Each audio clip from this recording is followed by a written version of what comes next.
So.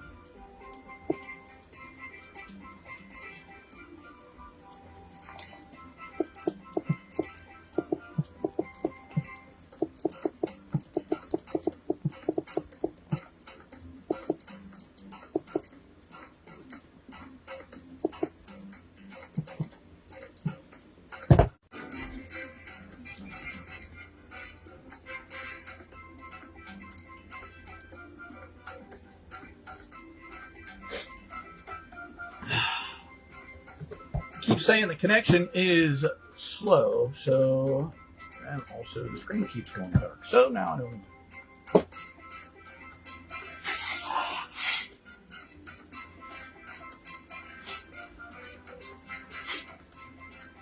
Anyway, a little bit of a rough start to the beginning. Hopefully we don't have too many issues with it, but I'm working with a new Wi-Fi and trying to get that thing up and going fairly decent. So also some of the regulars won't be on today who are normally on for various reasons. So,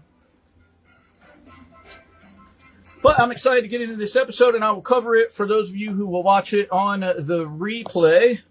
So we will probably get through this fairly quickly. It's really aggravating me. So anyway, I don't know why but it's only dark on my end and not yours. But if I shine a light in it, it will brighten up a bit. Anyway, my phone is so backwards, I tell you, I go in the sun.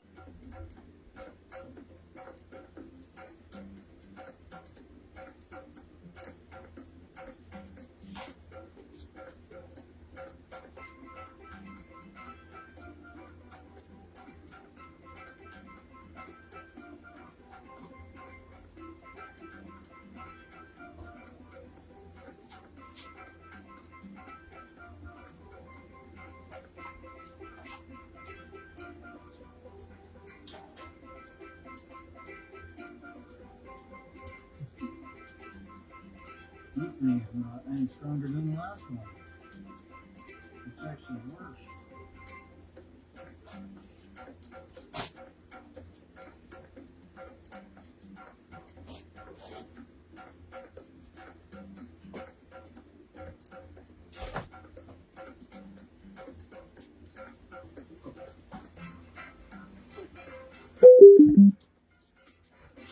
All right, well,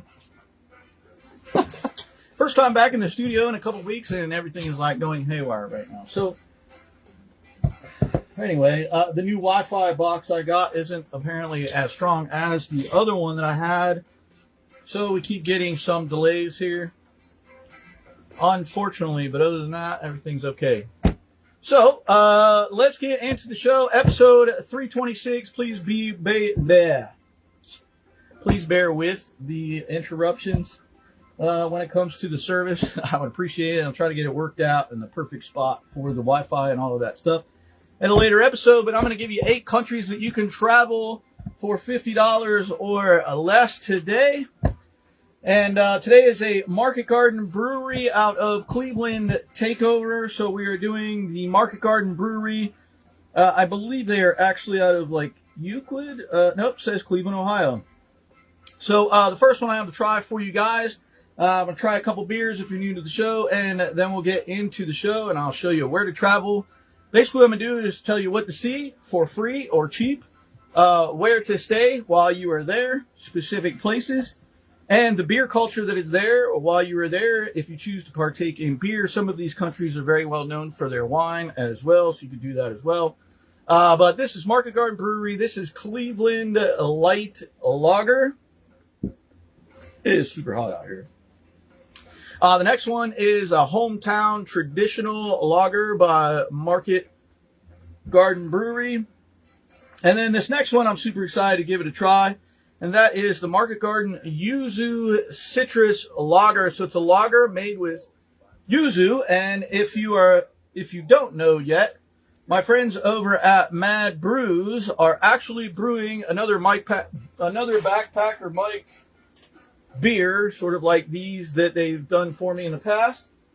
And it is going to be a yuzu rice lager. So I'm super excited to give that one a try as well.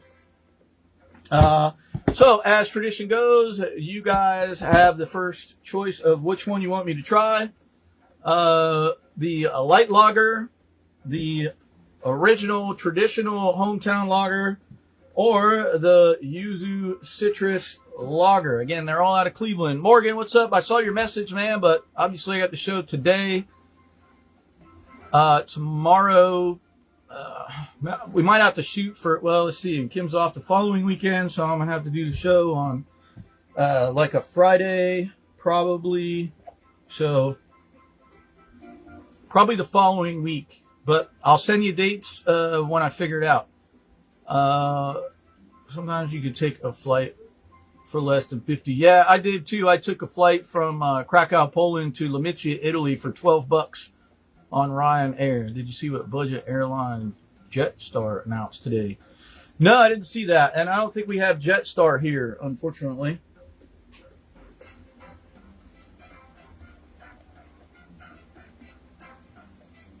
Charles, what's up, man? Good to see you on. You finally showing me a couple bubbles up there. So my cousin Sharon's not feeling good. She's not going to be on. Yoshi just finishing editing up some videos, but he's not going to be on today either because it's so late for him.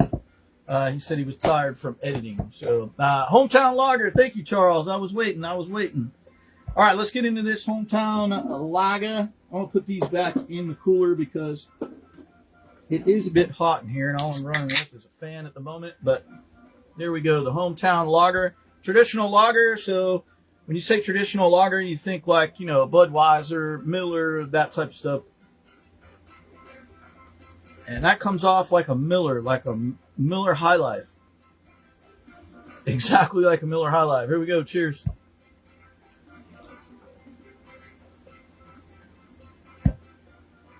That's actually a really good lager.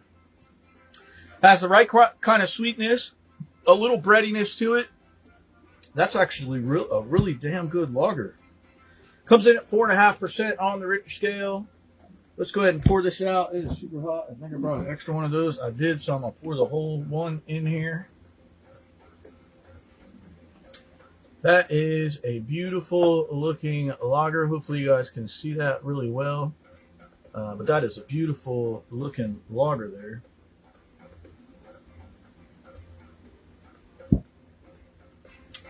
The hard pour is fantastic. I have to honestly say this is one of the best traditional lagers I've ever had. It has a nice little tinge of hoppiness at the finish. You get those bready notes and you get that little bit of a sweet note. That is damn good. I got to go for a 9 on this. Market Garden Hometown Traditional Lager. That is a 9. A 9 all day. That is really good. All right, the next one we'll do, since we did the traditional, we'll go with the light lager. So I'm assuming this one is going to be a bit like, say, a Michelob Ultra or something. It comes in at 4.5% on the Richter scale. It says crisp, clean, and wildly drinkable. This lager was brewed in the heart of Cleveland, crafted to celebrate the city's hometown pride. It's the perfect beer for game days, lake days, and every day in between. They're going to start charging you for hand luggage, so no backpacks for free anymore. They'll charge you 35 to 40 euro for handbags. See, I wish you could travel the world with a damn train or a bus or something, because I remember when this whole charging for luggage came out. First, it was if you got 100 pounds of luggage, you got to pay $25. That was way back in the day. But then it was around 2007, 2008 when the economy crashed. And fuel costs were through the roof, and ticket prices were going up, and the airlines said that they needed to introduce a check bag fee, blah, blah, blah, carry-on bag fee, blah, blah, blah, in the meantime to compensate for the cost of fuel. That's how this whole thing started. And they said it was going to be temporary, and they lied. And it's been going on consistently ever since and getting more and more expensive. So you're spending $600 for a ticket. And then on top of that, you got to pay $75 to check your bag, another $25, $35, $40 to carry on a bag. Like, it's ridiculous. That I don't get it, man. I'm so over flying, and I do like to fly, but I'm just over the cost of flying. And then you get the budget airlines that used to be good, Southwest Airlines over here, Ryanair. Then they started charging you 25 cents to pee. $1, $2 for water, everything was charged, and it's like, come on. Somebody rich needs to use their money for something good and do a strict budget airline. Period. No hidden fees, no check bag fees, because they would just be swamped with business. Absolutely swamped. Hawkstone is becoming a really popular beer in the UK, and it's not sold outside the UK yet. Only launched in February, and it's outselling everything. Made in Lincoln, England. No way, that's pretty awesome. Hawkstone. Not sold outside of the UK. It's kind of like Yingling. It wasn't sold outside of Pennsylvania. When I lived in Ohio, I couldn't get it. I had to drive to Pennsylvania to get it. So that means I got to fly to the UK to get a Hawkstone. Ed, yo, daddy, yo. Thank you for jumping on, Ed. I appreciate it. Hey, babes, you made it on. Yay.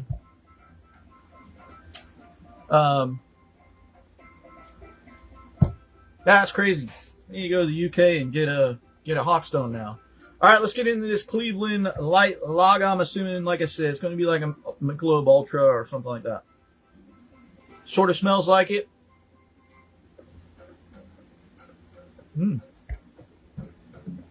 Actually,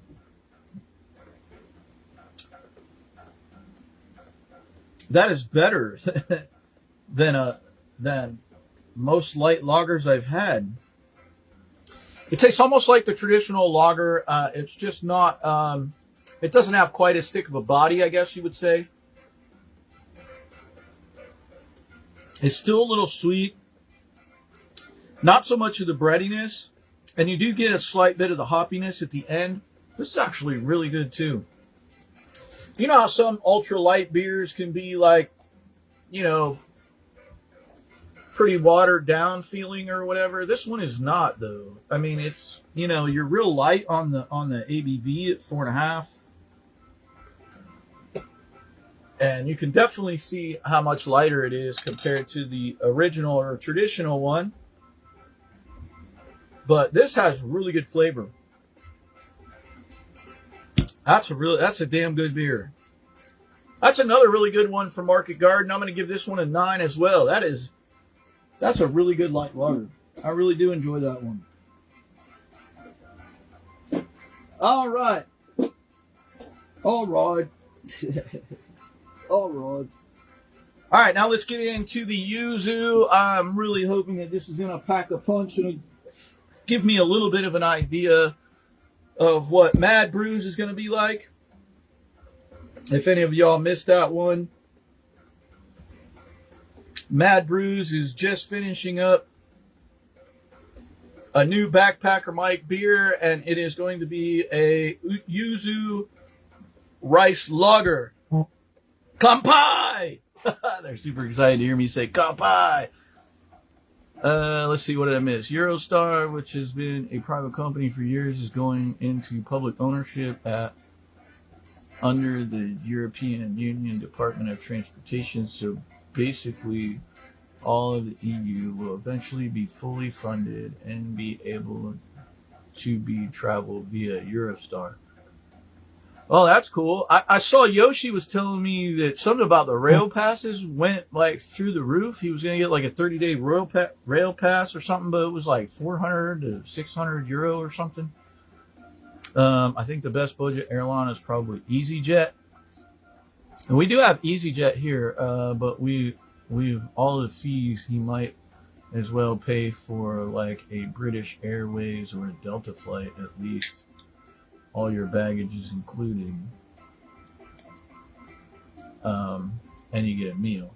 Yeah, now that's one thing I do say, I will say, is that the majority of the long haul flights or international flights, like from here to the US, or I mean, sorry, from here to Europe or wherever, or South Africa or whatever, generally include your bag, or they might charge you like $50 or $40 for a check bag, occasionally. But yes, all the meals, according to the time frame you're flying through, are provided through your ticket. So most international flights, you will more than likely get away with the check bag fees. But the domestic flights just absolutely rob you blind on the bag check thing. Oh, this smells so good. Let me read this out to you guys. Lager with natural flavors, 2026 World Beer Cup Gold winner. Okay, this is 2026, so that was this year's World Beer Cup Gold Medal winner. Yuzu is a Japanese citrus fruit known for its aromatics and flavor, blending notes of lemon and mandarin with a gentle tartness. This beer uses real yuzu juice and zest in a light rice lager that finishes bright, crisp, and dry. This is exactly what I picture Mad Brews doing for me. Where is Mad Brews? Where is Mad Brews?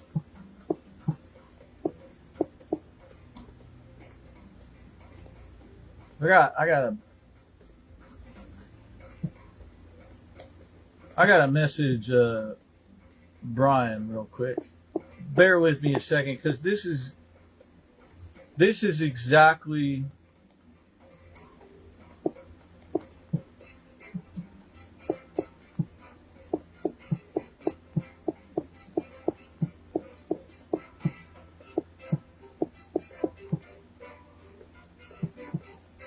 I just sent a message to Brian over at Mad Brews. I said, get on my live for a minute. Yeah, rail passes are the biggest ripoff ever. Pre-COVID, you were looking at, the rail passes were like dirt cheap. Even when I was traveling over there, I almost got one. Now you're looking at 350 to 500 euro, depending on the rail network and how far you want to go and your age. They're adding all of these stupid requirements. That's so stupid. So stupid. Anyway, yeah, so this yuzu lager, it said lager. I didn't realize it was a rice lager, but this is the exact same thing that I see Mad Brews doing. And so I'm really hoping this is good. It doesn't mean that, they're going to put out the same type of product, but at least now I have an idea of what to expect when I get that Mad Brews rice lager. But the nose on this is phenomenal.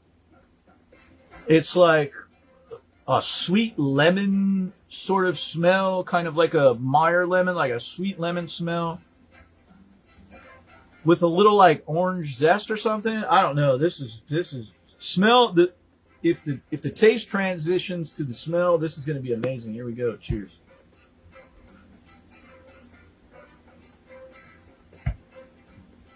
Phenomenal. You get the tartness of like the lemon, even like right now, because yuzu, like I said in the description, plus, yuzu it comes off with a bit of a flavor of like a real tart lemon and a mandarin, and that's exactly what it's given here. That is phenomenal. And if Mad Brews is any close to that or better than that, it's going to be petrol. It's going to be that petrol. This is amazing. I mean, literally, it's almost like a lemon shandy with a mandarin sort of twist to it. I don't know. I brought an extra one just in case, and I'm glad I did. So I'm gonna pour all of this one out. Again, it kind of reminds you of like that light lager there. This is in a rice lager, so you get a little bit more like earthy, sweet kind of notes. Think of like rice pudding or something. That is phenomenal. Yeah, this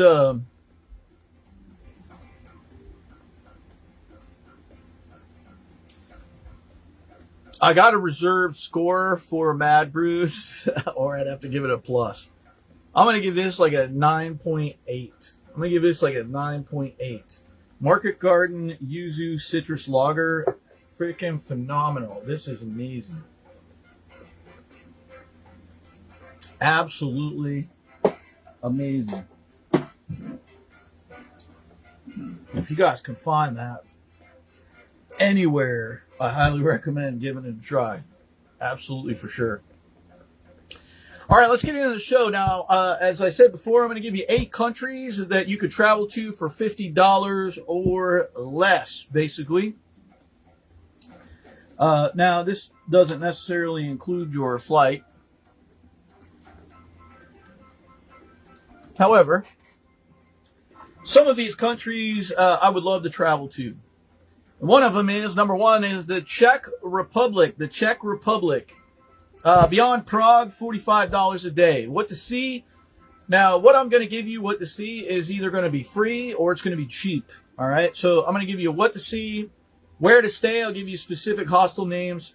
What to eat. I'll give you some of the names of the food in the native language and then a little of an explanation of it. And then I'm going to give you the beer culture there, from the craft beer culture to the traditional beer culture. Some of these areas, too, are very well known for their wine. I love wine, too. I love going to wineries and stuff. But I just went with the beer route since it's pint time, right? So basically the Czech Republic, what to see here: avoid the Prague Castle's interior ticket fees. So skip the interior ticket fees unless you want to pay them. And wander the grounds of Golden Lane for free after hours. It's open to the public for free. Hike up to the Ragrovi Sadi Park in Prague for a panoramic sunset over the old town of Prague. And then take a $10 round-trip train out to Zeski or Chesky, Kromlov or Plzeň or Plzeň. To see real Bohemian towns without tourist inflation. So once you get outside of the Prague area there, you go to those Bohemian towns there, and you're going to see some really cool stuff, and it's going to be a lot less expensive than it will be when you're in Prague. Now, where to stay? Hostel One Home or Sir Toby's Hostel in Žižkov.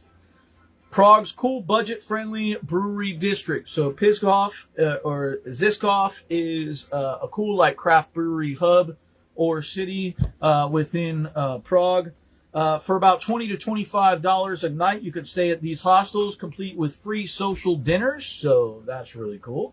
They'll make a social dinner. It could be something real local, simple, pierogies or whatever. You know, it could be just something real simple to make. But still, it's a free meal. And the beer culture here, it's home of the world's original Pilsner. That's right, Czech Republic and Prague is where the original Pilsner was born. Pouring technique is called the Ladinka Sat Miloko, something like that, Maliko. It dictates the foam density and taste. So basically, like the density of the foam. You know how sometimes when you pour a beer, the bubbles are really big, and other times they're really tight. The tighter ones lend a little bit more creaminess to the beer, and that's important when you have a Pilsner there. So that's, you know, basically the pour has to be perfect. So what to eat while you're there? Get some Zvitkova. Zvitkova is braised beef with bread dumplings. I'm not a huge fan of dumplings. However, I do enjoy some braised beef. And I could see that going with dumplings, especially if there's a nice, good, thick gravy with it. Or hearty goulash at local lunch pubs, local lunch pubs are called hospoda, or excuse me, hospoda, for around $6 to $8 US, and you can grab a Samsonite sir, which is basically fried cheese in a bun, from street vendors for under $4.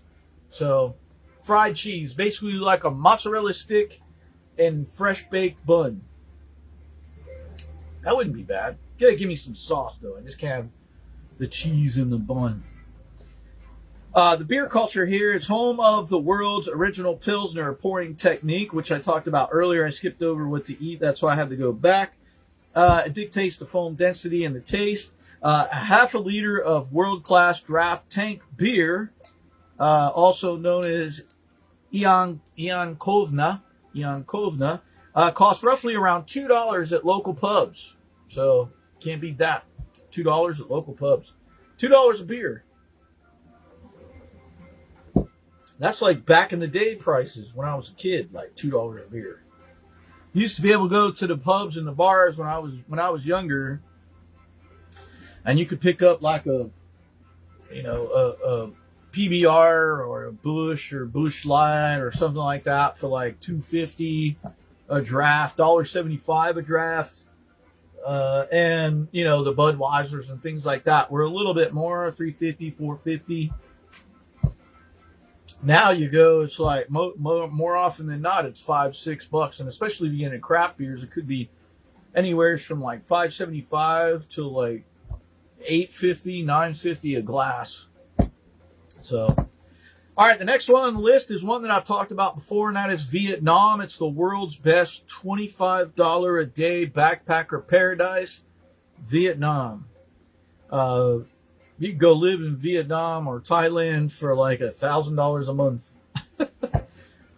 What to see while you're there? Loop through the dramatic karst landscapes of the Ha Giang Loop on a budget motorbike tour, or hike through the rice terraces of Sapa. I missed a bunch. I didn't miss that much. Bad brews. Oh, good day, mate. Hey. That crap should be no more than $1, right? I agree. What is up, Russell? Good to see you. You guys out traveling and doing all kinds of stuff. I'm jealous.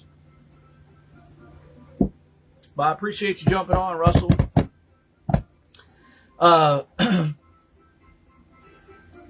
So anyway, you can do all these on a budget motorbike or hike through the rice terraces of Sapa. Walk Hanoi's Old Quarter and Hoan Kim Lake entirely free. So it's something to do for free when you're in Vietnam, where to stay. Social hostel chains like Central Backpackers or Vietnam Backpackers Hostel will only run you about $6 to $10 a night. So you can literally stay in Vietnam 10 days for $100 to stay. And then your food, which is super inexpensive, which I'll tell you about here in a second. Because what do you want to eat? You want to eat a banh mi baguette or a banh mi, a regular banh mi. They'll run you about $1.50. And the banh mi's are really nice. It's like a pork, some fresh veggies, ginger, sliced carrots, julienne carrots, etc., pickled veggies on there. Or you can have steaming bowls of street pho for about $2 and crispy banh xoi, which is basically Vietnamese savory pancakes. You can get all of those for around $2. So, even if you ate that all day, that's $6. We'll just say $4 to $6 a day. If you ate that all day for the 10 days you were there, that's $160. And then let's get in where to stay, which I already told you about. That's $6 to $10. Sorry. So so you're looking at $160 basically, or $120. Sorry, $120 for 10 days in Vietnam for your place to stay and for food. For 10 days. That's insane. The beer culture here is Bai Hoi, which is basically means fresh beer. So fresh daily beer, brewed, unpasteurized, a light lager, served on tiny plastic stools along the street where you can meet people that you've never met before at roughly 30 cents to 50 cents a beer. So even if you spend 50 cents a beer times 10, you spend, what, $5 for one beer a day for 10 days. You did 2 beers a day, it'd be 10. So basically, I just gave you a way to spend 10 days in Vietnam for less than $200, depending on how much beer you drink and what you want to eat. But even if you don't stick to the Bon Mai or the Pho, the other food options aren't that expensive either. You can get a big bowl of, fried rice for about $2. So there's variations there. I'm just giving you, just a couple options. But yeah. So yeah, you can get it 30 to 50 cents a glass. It's the cheapest draft beer on earth. In the South, shift to the modern craft breweries like Pasteur Street Brewing, which use local jasmine and dragon fruit in their beers. How cool is that? Obviously, it won't be 50 cents, but it might be $1.50 or $2. So, give or take. Is this everywhere, including the major cities? Yeah, this is in the prices that I'm giving you right now is basically for Hanoi, but it transitions throughout most of the cities, especially when it comes to the beer, the Bai Hoi. That's pretty standard. It's generally locally brewed or whatever, fresh beer. And that's pretty much a given at the street stalls, food stalls around all the major cities. So, yeah, that's city prices. So you could probably get it even cheaper outside of the city center or tourist center. You can get it even cheaper than that. If you want to go out and stay in the rice paddies and have someone's homemade Bai Hoi, by all means, you can save even more money doing it that way. Vietnam is super cheap to travel. Same as Thailand. However, Vietnam is, the last few times I've done some research for the show, Vietnam is sort of outpacing Thailand now when it comes to affordability, and especially like nomads and things like that. Now, number 3 I got on the list for you is Poland. Now, I've been to Poland. I really enjoyed Poland when I was there. I took a bus there from Berlin, Germany. It cost me like 14 euro or something to go all the way from Berlin to Warsaw, Poland. And then from Warsaw, I took another bus that might have cost me 8 or 9 euro to get to Krakow, Poland. And Poland is really cool. Also pretty inexpensive. They're on their own currency, even though they're part of the European Union. But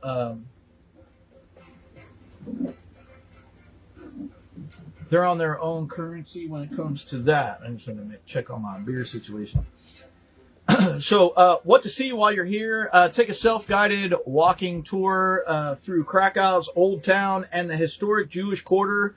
I've been there, walked through the old Jewish Quarter. Very cool place to see. You can go to some of the old synagogues. This city, Krakow, where you staged to go to Auschwitz, wasn't touched during World War II. They weren't part of any bombing campaign or anything like that. So the way the old quarters are haven't been changed by any sort of devastation from World War II. So it's a really cool old quarter to go to. You can also visit the neon lighted river banks of the Vistula River, which the Vistula River is beautiful. They also have this really cool bridge that goes over from the old city of Krakow into sort of like the new city, so to speak. And they have all these cool like acrobatic figurines on the bridge. It's a foot bridge, so you don't have to worry about traffic going over. There's another one that's a traffic bridge. If you go over that bridge from the old city onto the other side and you hang a left and you go down about maybe 2 streets and you hang a right, then Schindler's factory is over on the left side. And that is where Schindler, the famous movie Schindler's List, Schindler saved a bunch of Jews from the Germans by hiding them in his factory, changing their names, getting them new documentation, and various other things. So a very cool thing to go visit. over there, and you can wander Rawclaw Street searching for the famous bronze dwarf statues. They have these little small dwarf statues all over the city that you can find. It's a bit of like a hide and seek type of thing or whatever. Now, the beer culture, Poland has one of Europe's most booming craft beer scenes. So you could try traditional Grodziskie, which is an oak smoked wheat beer known as Polish champagne. You have to really like a smoked beer. I do like a smoked beer occasionally. Some of them I've had have been very deep on the smoke, and they're very good to have with, say, like American barbecue, because you get the smokiness from the barbecue, and it pairs very well with a smoked beer. We do have a few places here that do smoked beers, and so you'd have to find one around, if there's one around you or a place that you can get one to give it a try. Or you could try rich Baltic porters for under $3 in local multi-tap craft bars. So I did try a Baltic porter when I was in Poland, and it was amazing. I will say, however, it wasn't quite as sweet, which it's not very sweet to begin with, but it wasn't quite as sweet as, say, some of the American Baltic porters that I've had in the past. Now, the next one I got for you is Mexico. Baja and beyond. You can stay in Mexico for $40 a day. What you want to see there while you're there is explore the coastal trails and tide pools around Ensenada. Do a self-guided mural walking tour in Tijuana's Zona Centro, or relax on free public Pacific beaches. Now, I bring up Tijuana because Tijuana sometimes gets a bad rap. However, I've seen several backpackers and foodies go to Tijuana lately, and Tijuana is not as bad as people portray it to be. There are certain areas, as in any fairly large city, that are going to be bad, and you don't want to go near them, or you don't want to go through them. But it's just like any other major city. So I would venture to say this, that you should probably be a seasoned backpacker or traveler to go to Tijuana, and not someone new just starting out. We'll just put it that way. Same way I say the same thing about Morocco. If you're brand new, first trip out of your country, etc., Morocco, especially staying in the Medinas, probably is not the best option for you to do. You probably want to do that after you've traveled for a little bit and got a hold of things, so you know what to look for, what to say no to, and various things like that, because I'd hate for people to get scammed in any way. Now, what to eat while you're there: $1 to $2 street tacos, specifically Baja-style battered fish tacos, topped with crema and cabbage, or birria de chivo, cooked in rich chili broth. They sound amazing. The street tacos there are super inexpensive and very good. Now, the beer culture there, move past commercial mega breweries like the Modelos and the Coronas and things like that. Northern Baja is the craft beer capital of Mexico.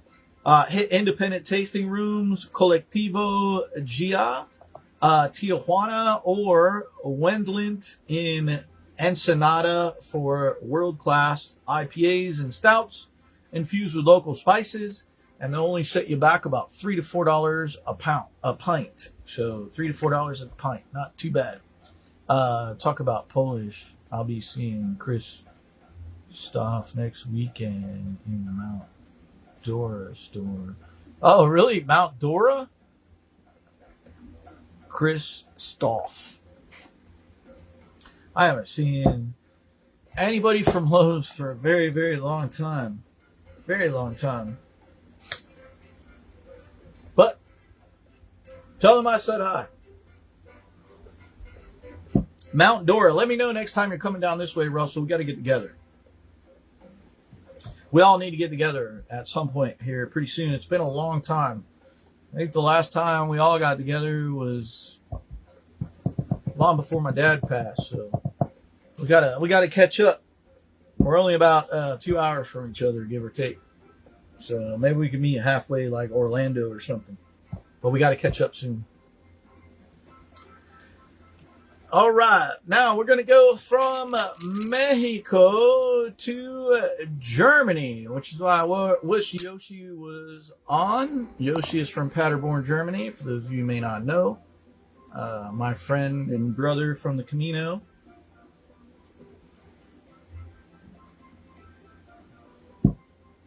And we're going to talk about the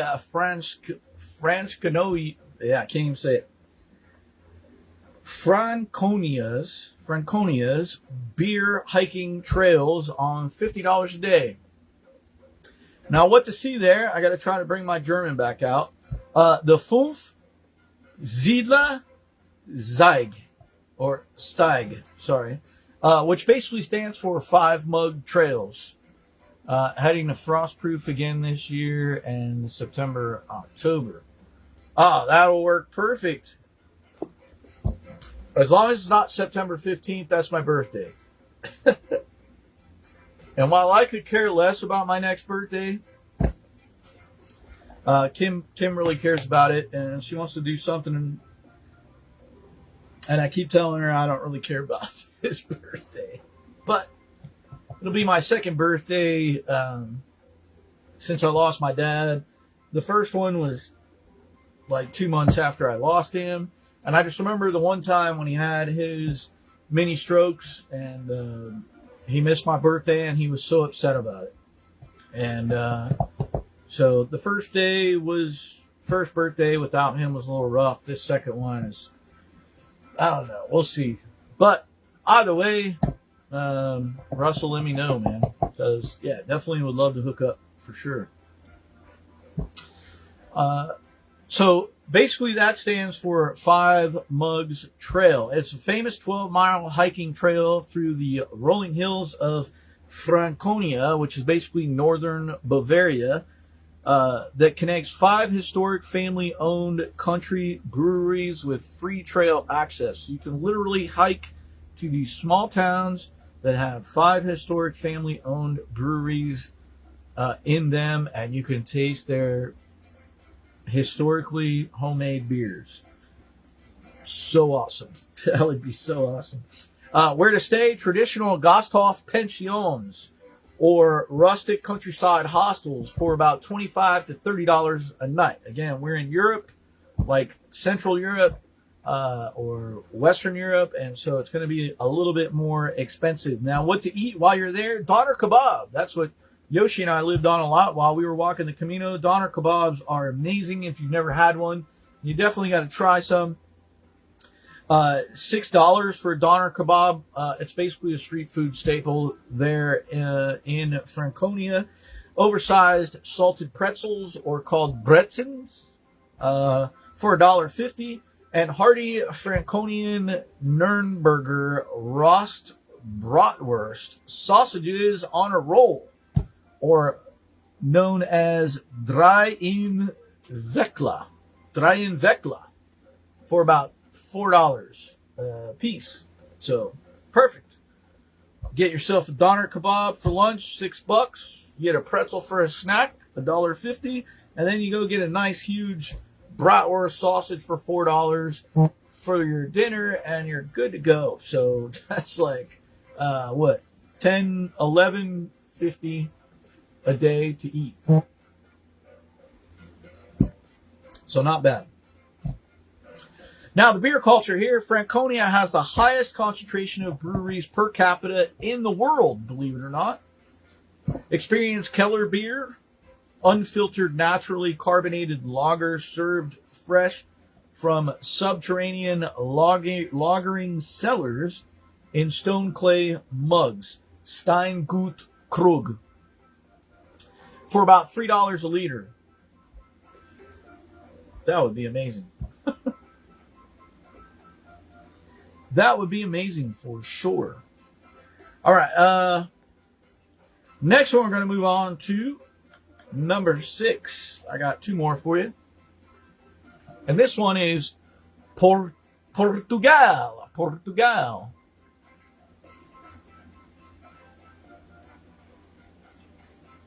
Make the best of it. Oh, babe, it's my birthday. I'll make the best of it.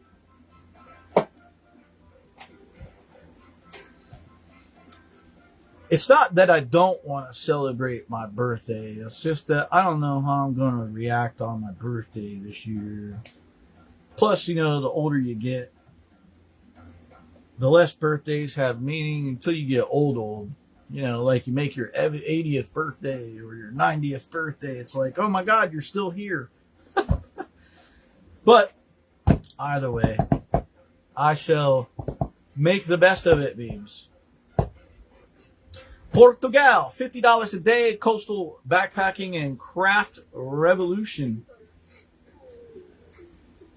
What to see here? Take in sweeping sunset views from Lisbon's free miradouros, or viewpoints, like Miradouro de Santa Luisa, or Graca. Basically, hike along the dramatic coast cliffs of Sintra, or walk the iconic Ribeira waterfront in Porto. They have great wine there too, by the way.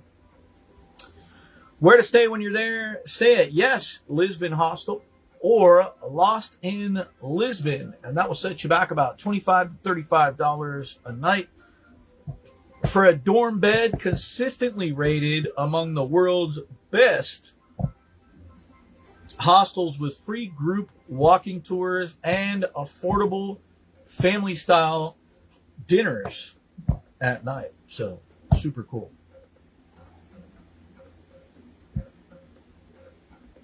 What to eat while you were there? Prato do dia, which is basically a daily lunch special. You will find this in a lot of Spanish countries over there, like Porto, which is technically Portuguese, but it's pretty close.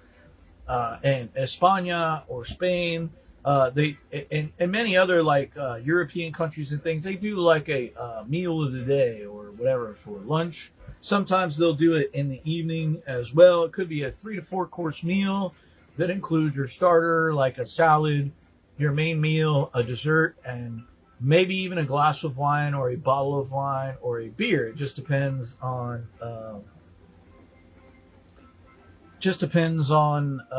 what they offer, basically. I just checked and I should be there October 1st. Thursday, October 1st. Hey, that'll work out perfect. Kim's usually off Wednesday and Thursday, so that'll work out perfect. We could meet at the Cherry Pocket. Let's meet at the Cherry Pocket. I think that's in Frostproof. You'll have to Google that, Russell. The Cherry Pocket.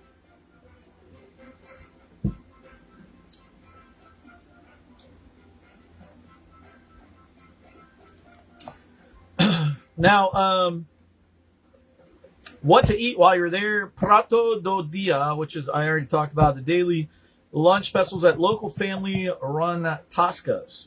You'll basically get a bowl of caldo verde soup, a main dish like grilled sardines, or bafana, which is basically a pork loin sandwich. If I remember right, they smash it down very thin.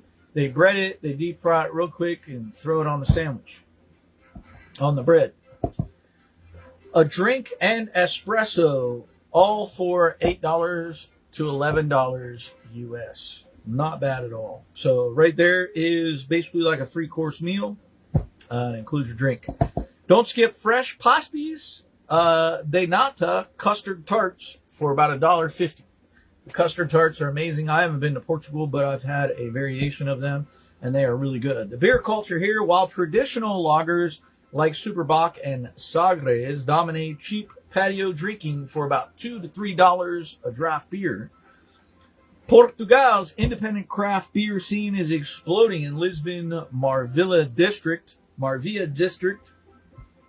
with breweries like Oitava, Colina and Musa, a Porto's multi-tap craft bars pouring IPAs and sours. I like a good sour beer. I will say, however, I'm not a huge fan of like the Belgian sour. However, I will drink them. It's just a little bit of a different sour than, say, a fruited sour or something like that. Let's see. I then have the Sebring store inventory next year in February. Depends on when it is in February. I got to start training soon because I really want to walk the Appalachian Trail. And I want to start on my dad's birthday. In memory of my dad, I walked the Camino basically across Spain. In memory of my mother, both times actually. And so I really kind of want to do that. His birthday is February 19th. But we'll see how it goes. I got to get in shape first. There ain't no way in hell I could be hiking the AT in the shape that I'm in now. But we'll get there one way or another. I'm not going to stay in frostproof. So you're going to go back and forth to home every day?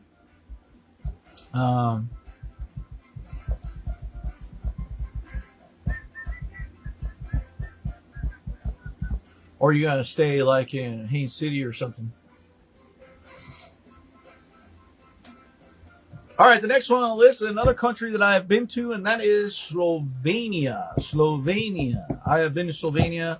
I wasn't planning on going to Slovenia, if I'm honest. I was trying to make my way to Pula, Croatia. Everybody was telling me Dubrovnik and Splits, but it's very touristy there in Croatia. So I picked out Pula, Croatia, and I'm really glad I did because Pula, Croatia was amazing. However, the way the bus systems worked, I ended up with like a 3 to 4 hour layover,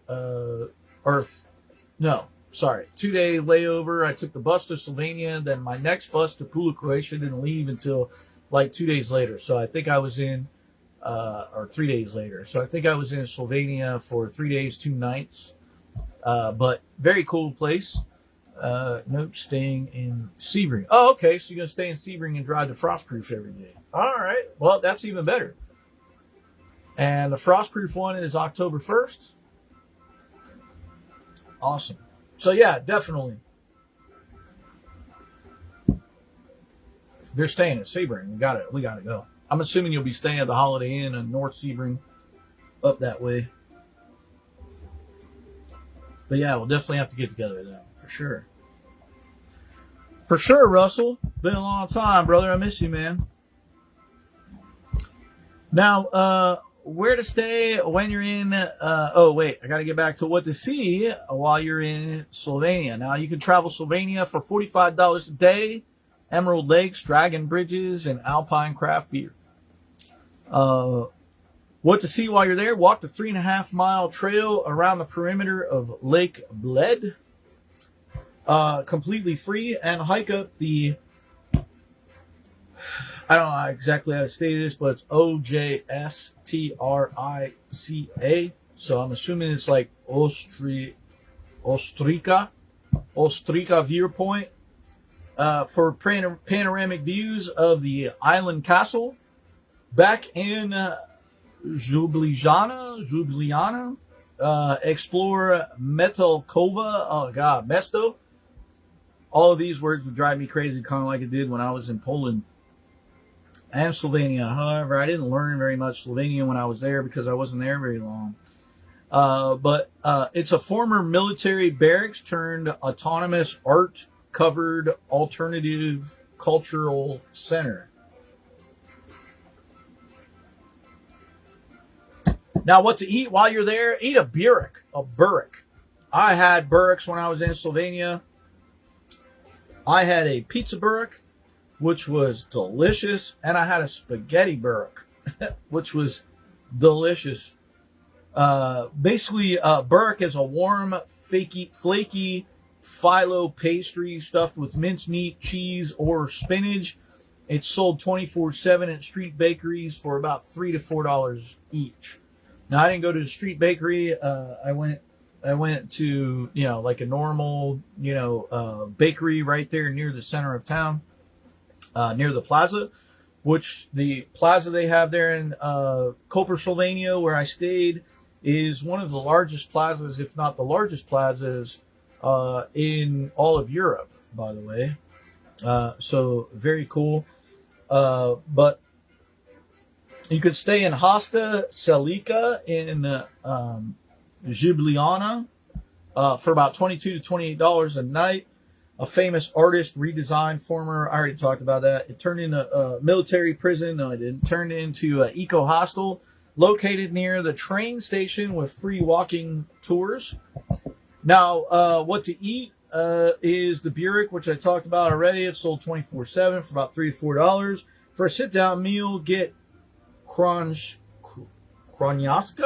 I'm assuming that's how it is. Kronjaska Kobasa, which is basically like a Carniolan pork sausage served with mustard and fresh horseradish for about $6 to $8 a piece. So very good. The beer culture there in Slovenia, traditional lagers like Laskau and Union dominate green outdoor terraces, and they will run you about $2.50 to $3 US a pint. But Slovenia produces world famous Styrian golden hops, and in Ljubljana, independent microbreweries like Reservoir Dogs, Tectonic, and Bavog serve top tier West Coast IPAs and sour ales in cool industrial tap rooms. So there you have it. Let's see, what else can I do here? I'm just going to crack this open and pour half of it out.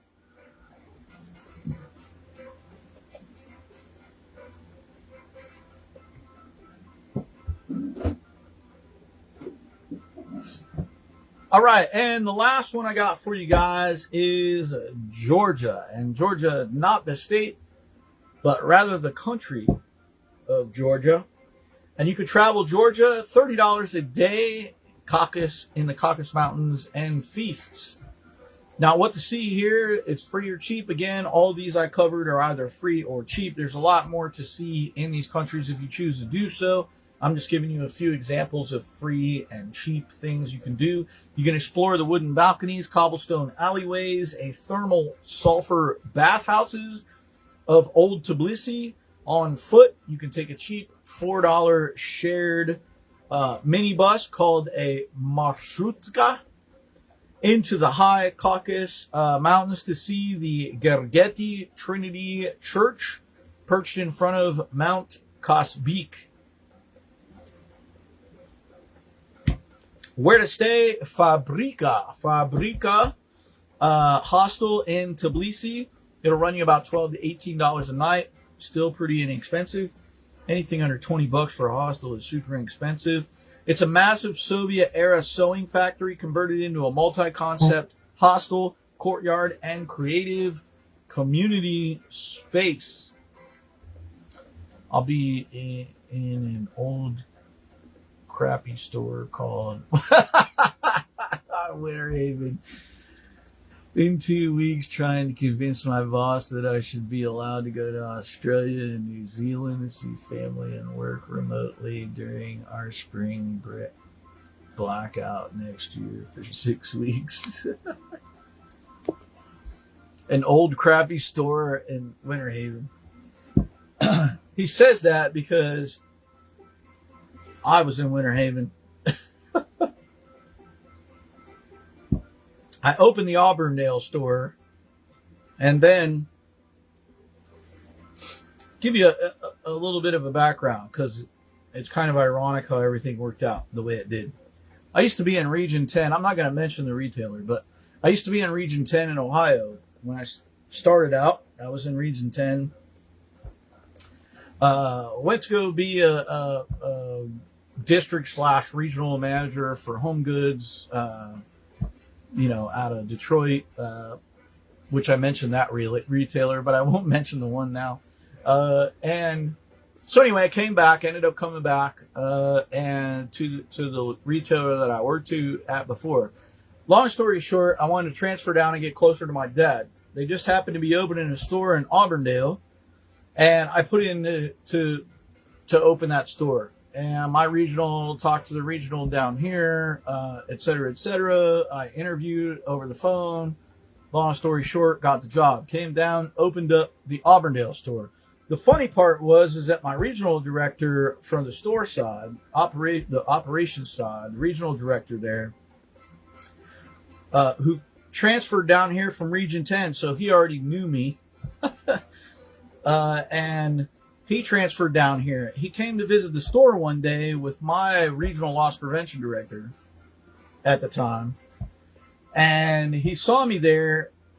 And he put his hand on my shoulder and said, "What the hell are you doing here in Auburndale?" I said, "Man, I've been sent around to fix every store under the sun for this company, and being here in Auburndale and opening a nice new store has been a nice change of pace for me. You know, like everything was running smooth, blase, blase." And then he was like, "I need you to go into a store like Winter Haven and get it fixed." And I said, "Why? What's wrong with Winter Haven?" He said, "The shrink's through the roof, blah, you know, et cetera, et cetera." So, long story short, I ended up getting moved to Winter Haven. I believe that's when I first met Russell.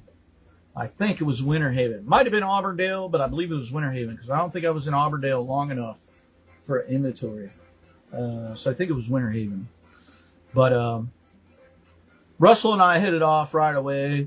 Eventually, I got the shrink down in Winter Haven for the most part. We did have a little sketchy year there at one point, but I pretty much knew exactly what was going on. I took a bunch of internals out of that store. I ain't gonna lie. I took a bunch of them out of there. So, yeah, I ended up, I was in Winter Haven for almost 10 years, like 9 years, I think it was. And then I took an assistant manager job and transferred to Gainesville. And then, lo and behold, there's Russell in Gainesville. I saw Russell again in Gainesville. And ever since, we've been friends. We've been chatting now, especially after I left the company, where he could converse with me more often. And so Russell and I go way back. And I appreciate Russell's friendship and his wife. And we have a good time every time we get together. So it's funny how, you know, when you work with people and you meet people and you work with people and you just have a connection and you get together and it's just an amazing, it's really cool. Really cool. Kind of like traveling and you meet people. And then you just create a friendship that will last forever. So super thankful for that, Russell. I'm glad we're still friends and I appreciate it, but yeah, crappy old store named Winter Haven. That store is pretty old right now. Probably needs a remodel coming at some point. And yes, Russell, I do believe you need to go to Australia and New Zealand. Russell is originally from New Zealand, so I'm sure he wants to get back there. Him and his wife go like every year. To continue on with Georgia, what to eat. Ajrar Yuli, Kacha Puri. I know I'm just messing this up, but it's boat-shaped bread baked with molten cheese, butter, and a raw egg yolk in the center for about $3 to $4. Now, I'm sure some of you or any of you who have traveled or looked into travel have seen those. It's basically like a boat, and it's kind of pinched at the end. In the middle, they put a bunch of cheese, they bake it, and after it bakes, they pull it off, and they crack a raw egg and put it on top. Now, it doesn't necessarily mean that the egg is going to be completely raw by the time you get it, because the bread and the molten cheese is going to cook the bottom of it. However, it's going to end up a bit like a sunny egg. So the idea is to crack the egg open, kind of mix it around, and eat it all at the same time. The egg yolk adds a little bit of creaminess along with the saltiness of the cheese. They're very good. I've had them before. They're very good for sure. But you can get those for $3 to $4. And pair that with a king kala, which is a giant spiced meat soup with dumplings, for just about 40 to 50 cents each. So not bad. You can dip it in the soup and you can have your dumplings with it too. Not a big fan of dumplings, but I'll eat them if it's presented to me. Now, the beer culture here, Georgia is famous for the 8,000-year-old Kaviri wine. So Georgia is another country that is very well known for its wine. So if you want to have wine instead of beer, that's totally fine with me. But its mountain beer traditions run deep. In the high Tusheti Mountains, locals brew sacred herbal beers for village festivals. And in Tbilisi, microbreweries like Number 8 and Mega Brebi craft IPAs and stouts infused with local Georgian mountain spices and pomegranates for under $2.50 a pint. So there you have it. 8 countries you can travel to for $50 or less a day. And hopefully one day you could travel to one of them. That would be super cool. I have been to a couple, like I said, Slovenia. I've been to Mexico too, but not to the specific spot.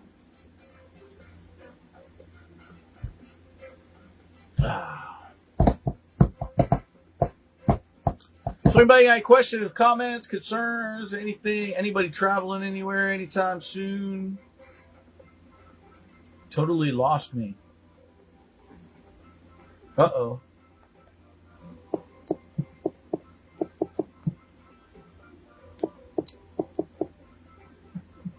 Kim sent me a screenshot of how I went crazy, and she said she totally lost me. Hopefully not anymore. I haven't had, since I moved the Wi-Fi box more closer to the door, I haven't gotten any things pop up that said it's been delayed or whatever because of connection.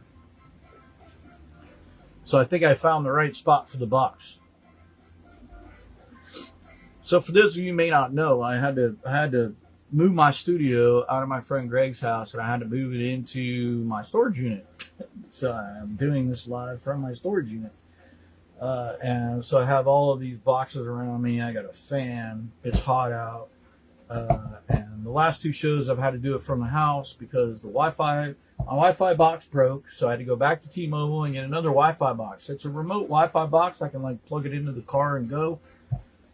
It's just sometimes the connection is a bit sketchy. You just got to find the right spot for it to get service. And I think I finally found it. So that's a plus.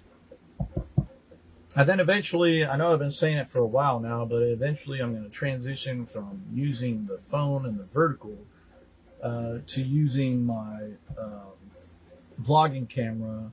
It's just a matter of, I've had it in here a few times trying to figure out exactly how to set everything up. It's got to set relatively far away. However, I did get a wide angle lens on it, so it might work a little bit better now, whether it's closer or not. Whereas before, when I was trying it, I didn't have the wide angle lens. So, but at any rate, I might be able to get that. So then I'll have to change everything from, being printed backwards to regular. Also been working on the Pint logo. So the backpacker mic part might change, and it might just be a Pint logo with backpacker mic on it. So I got to figure that out as well and try to get maybe a banner or 2 done and go from there. So anyway, also I wanted to say that this episode has been brought to you by Destination Brews. That is my coffee brand. Destination Brews.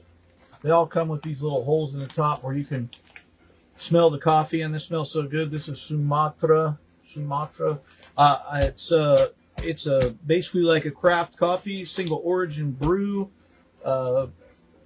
You can get it from all around the world, from Africa to Asia to South America, Central America.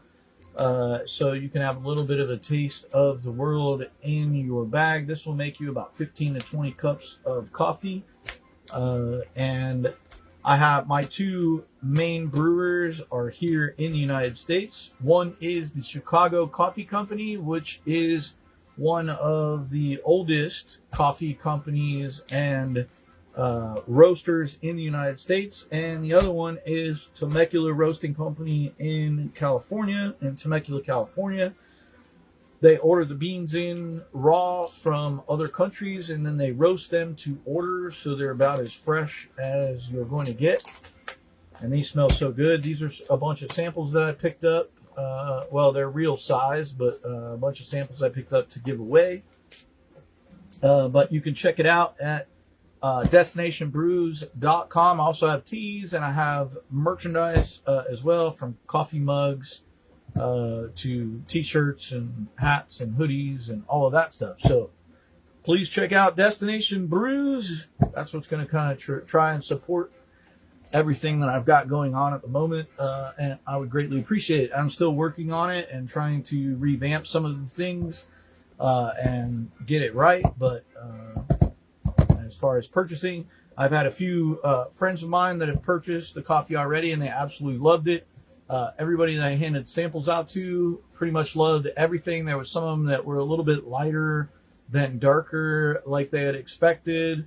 And so any of that feedback is good for me. And then, if I run into a huge problem, I'll just message my roasters and tell them about it. So anyway, back to New Zealand in November. Going to do the Tongariro Alpine Walk. Where is that? Oh, in New Zealand, Tongariro. You should do an affiliate scheme for Destination Brews. Yeah, like you were telling me, have people promote Destination Brews and give them a percentage. However, I got to figure out how I'm going to do that. I'd have to give each individual a specific discount code so that I knew exactly what they sold for that 10% off based off their discount code, and then I could pay them accordingly from that. So they give them like 10%. If I'm offering a 10% and I'm going to give them 10% of every sale they produce, then that's 20% off of the coffee, which is going to run me a super small margin. See, right now, the problem that I'm running into with the coffee and the tea situation is this stuff is imported from other countries. And unfortunately, a lot of those other countries right now have tariffs on them, which people, I don't care what people want to think. Us, the small guys, pay for the tariff. And we're supposed to pass that on to the consumer. And I'm really trying not to pass on too much to the consumer. So I'll be honest with you guys, I might be making $4 or $5 a bag off of them. Maybe sometimes a little bit more. But I run generally around a 30% margin, give or take. So if I'm giving 20%, that leaves me 10% left. But either way, it would be cool so that if I could get, more people involved, etc., then that would be awesome. I think usually affiliate schemes give a 10% discount to the customer, and the creation normally gets a 3 to 4. Oh, the creator gets a 3 to 4% kickback. Yeah. Kind of like me on TikTok now. I've made it to the point on TikTok where I've got people wanting me to push their products. And, some of them might be $26 for the product, and I get paid like $2.50. So, it's like somewhere between like 3 to 10%. Just depends on what kind of margin they're working with in that. But I could do that. I've sent some of my coffee off to some other influencers, like small influencers that have done reviews on my coffee, and I sent them probably, $100 worth of free coffee and a mug. To do the videos for me, not to mention paying $30 or $40 to ship it, so it gets to be a little bit pricey after a while. But I'm I need to work on getting my EIN number apparently, but I got to sign up for Sunbiz first, which I thought I already had a Sunbiz account. I don't know. I already thought I had an EIN number through Backpacker Mike, but either way, I got to get all that situated because I want to start trying to sell it on TikTok. And if I could sell it on TikTok, then that would be great because then I could just, add people to the list and give them, so many percentage of whatever. So a TikTok shop, yeah, that sees their distribution system and logistics. Yeah, that's what I have to do. So I went through the process to try to apply to get on the TikTok, and then asked me if I had an EIN number. So employee identification number, of which I don't have yet. So I tried to apply for one, but it rejected it. And my assumption was that I already had one through Backpacker Mike because Backpacker Mike is technically a business. However, here in Florida, you have to go through Sunbiz first before you could get your EIN number. Stupid, but you have to go through them first. I did have a Sunbiz number through Backpacker Mike, but I am sure it's since been expired. So I have to figure out that and get the EIN number. And if I can get it on TikTok with the website and everybody ordering through the website, and I can get people to do it and put the little orange thing underneath their thing, then yeah, I could probably get some pretty decent sales out of that for sure. So on TikTok, you need to be registered as a company with the government. You can't sell individually. Yeah, exactly. You got to have an EIN number. I had to fill out a USA IRS tax form when I became monetized on YouTube, basically saying I'm an international person. Don't charge me U.S. state tax, really? See, now on YouTube, just for the basic monetization fact, you can go as a what's considered here in the U.S. a sole proprietorship, which is what most of my monetization is under, which is what Backpacker Mike was, is basically a sole proprietorship. So,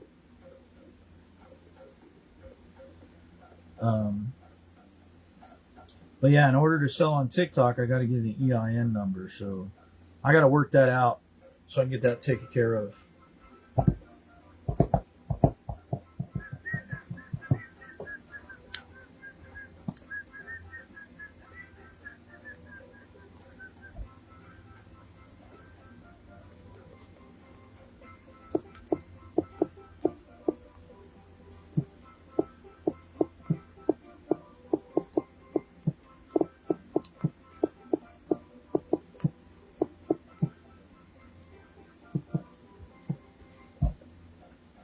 You're so close to 500 subscribers. The minute you hit it, you could have Destination Brews directly affiliated with your channel. Also, people can buy the coffee from YouTube. That'll be awesome. I know I'm at like 430 something. That would be awesome if I could do that. They'll probably want an EIN number as well. But my link I added to my YouTube like introductory thing. So the link is on there, but you're right. I can't tag it as like a paid whatever, which is what I need to do. Yeah, I saw that, Morgan. You're blowing up. I think it was your little shorts that you do all the time, which are pretty cool. They're catchy. It's like, why I would never go back to Australia again. And it just pulls people in to it, yeah. But they're catchy. I see them when I'm working online, editing and doing stuff and trying to work on Destination Brews or posting these live shows on my YouTube. I see them pop up. Or late at night when I'm scrolling YouTube, watching stuff, and old Morgan pops up talking about why I hate Australia. And I'm like, he doesn't hate Australia, he loves Australia. And then I realized that he's hating it because he loves it. But yeah, it's not technically clickbait, it's just doing a bait and switch. Negative title with a positive outcome. Yeah, exactly. Yeah, it's like I hate Australia, but I hate it because it's so cool. And it makes me want to stay here. Yeah, I totally get the concept. But pretty cool. So yeah, I really got to get this Destination Brews going, because that's going to sustain me. And there's two main reasons why I started Destination Brews, and that is because, one, my travel. I wanted people to experience different coffee cultures from around the world. If you're into coffee or tea, I've got all kinds of tea from everywhere too, including Moroccan mint tea, which took me back to the market in Marrakesh when I was sitting there drinking mint tea and watching guys do acrobatics and wanting money from from people who were watching them, or various other things in Morocco. It was some good traditional Moroccan mint tea. But I have a bunch of different teas. I have a bunch of different coffees from all over. And I've been sampling a lot of them. Mexican chocolate is probably one of my favorites. It has a nice slight hint of chocolate. And the earthiness of the coffee. It's just a very good coffee. I've had Ethiopia. I've had Costa Rica. I've had Peru. But yeah, go on the website, check it out. Let me know what you think. It is a bit pricey only because it's single origin coffee. I do have some blends. I do have K-cups, but I can't call them K-cups. They're called pods. And I also have the aluminum capsules that you would put in like an espresso machine or something like that. Yeah, it's a little bit pricey, but like I said, tariffs and single origin coffee. So my roasters ship these coffee beans in, like I said, raw from the country, from the small farms. And another reason why single origin coffee is expensive is because it's hand-picked more often than not for the ripest berries, and not harvested with a machine. And so you have a lot of handwork and love that goes into this coffee.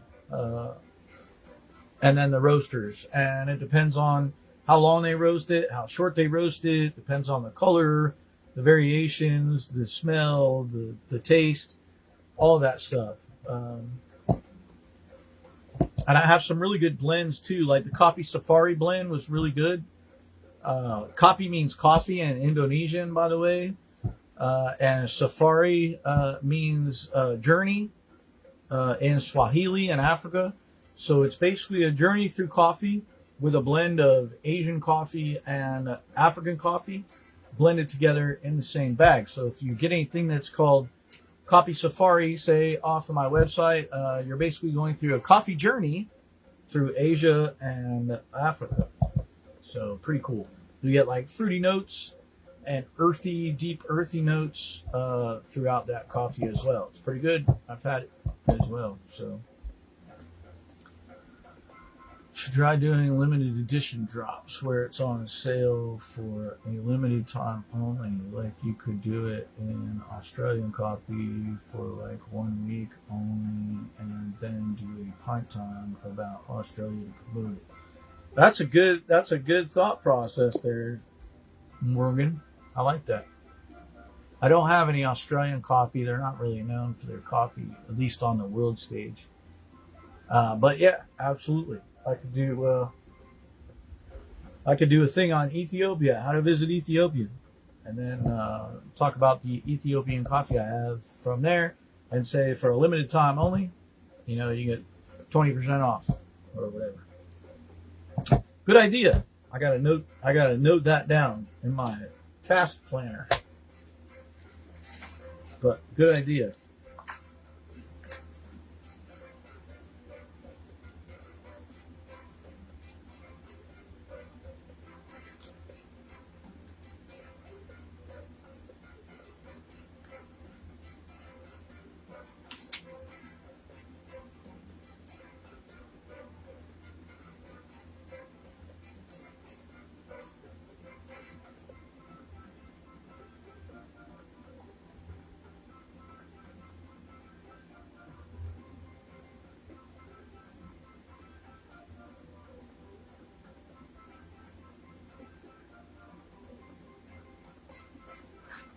Got it written down. Thank you, Morgan. I appreciate that. Good idea. Truly good idea, eh?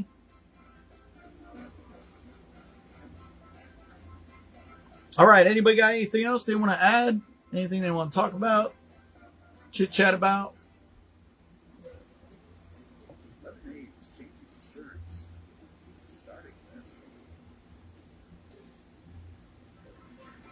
Next week's episode, by the way, I might do on Friday. So keep an eye out for that. I might do that on Friday. Kim's off Saturday and Sunday, so we might go do something this week because her schedule got changed up some. So I might do the show on Friday this week. It's going to be a short week. So Morgan, as far as our show, Morgan and I are going to do a live show on Australia. However, he can't do it on Facebook because he doesn't have a Facebook page tied into his travel stuff. It's just his personal page. And so we might do a live through TikTok, which would be like my first kind of like real live. And we're going to discuss Australia. Because he traveled extensively in Australia, so did I, and we're just going to talk about our experiences in Australia. We might have a little bit of an outline for it, but that might be coming up on TikTok, not this coming week, but the week after. So we'll figure out a day to do that. It might be on a Sunday, maybe like a Sunday afternoon or something like that. Or a Monday, Tuesday, Friday type thing. So I may be here in the studio doing it. I might be at home doing it, but we're going to do something together on TikTok, and hopefully we'll get a good, amount of group of people on TikTok. I got a lot of people who follow me on TikTok for both travel, food, and craft beer. So yeah, we're going to do something like that. We're going to talk about Australia on that, and then yeah, so that'll probably be coming up in the following week. So then maybe I'll just transition that into a show about traveling Australia for that weekend. But we shall see. So not this weekend, but maybe the following weekend, either Sunday or either Friday or Sunday is what I'm looking at, Morgan. So hopefully we can work that out. I'll see if I can't get something together this week. So anyway. All right, cool. Anybody got anything else? Going once, going twice. Russell, Morgan, Kim, thanks for jumping on. There were a couple people who couldn't make it on, like Sharon, she's not feeling well, and Yoshi was super tired. He had been editing all day, some photos that he took. And so we kind of missed them today. Ed was on briefly and said, yo, yo, yo. Charles was on briefly. So thank you guys so much, everybody who jumped on. I truly appreciate it. Anybody who watches the replay, thank you for watching the replay too. I appreciate that as well. Get out there and travel. Find some of these cheap countries you can travel to for less than $50 a day. Russell, I look forward to seeing you in October. That will be amazing. I truly appreciate it. I love all you guys for the support. Morgan, I appreciate you for all the feedback and everything for the coffee. That is amazing. looking forward to doing our show as well. And thank you guys so much for hanging out with me on Pint Time with Backpacker Mike. Truly appreciate episode 326, 8 countries you can travel for $50 or less. I wish you all an amazing week, and I will catch you all next Friday is what it's looking like. Probably next Friday for Pint Time with Backpacker Mike. I will see you guys then. And as always, peace, love, and let's continue to experience this beautiful world together. I'll see y'all next time on Pint Time with Backpacker Mike. Thanks for the likes and the hearts. Peace.